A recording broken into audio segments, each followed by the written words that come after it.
Dulan usa ka buwan human migo ang Bagyong Odette pag-ayom-ayom sa Hilton Wharf wa pamasugdi.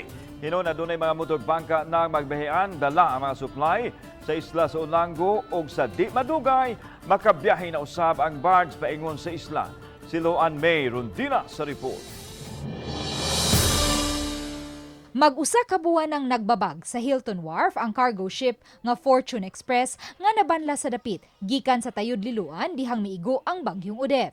Gipasabot sa kapitan sa barko nga si Ulysses Minggito nga padayon panggitun-an sa kadagkuan sa kompanya kun unsaon pagkuha ang nahabiling mga sinakong mga pollard nga anaa pa sulod sa barko.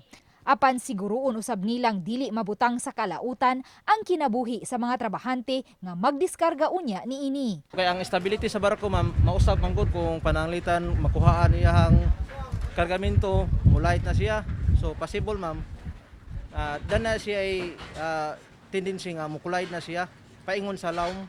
May kargang 18,305 ka mga sako sa pollard ang Fortune Express gikan sa Batangas paingon dinhi sa Subo apan nagkatagak-tagak kini dihang gisugda na og hapak sa kusog nga hangin ug dagko mga bawd ang cargo ship atol sa Bagyong Odette.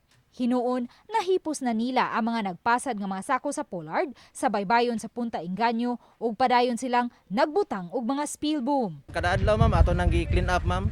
Ato nang gigamitan og absorbent pad nya nag manual recovery ta by scoping sa oil spill nga naa karon sa dagat.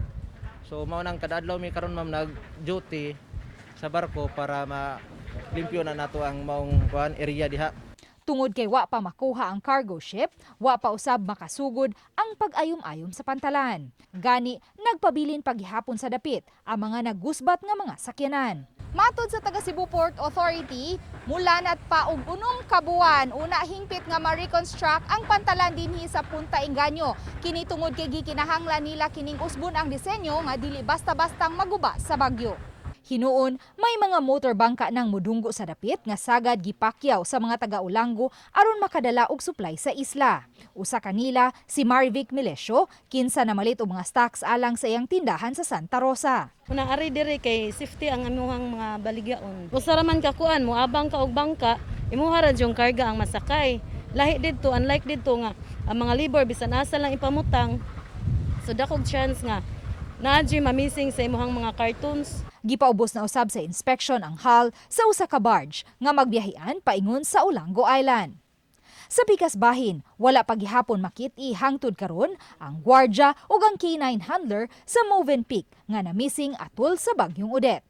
Uban ni Marlon Melgazo, Luan Merondina, Balitang Bisdak.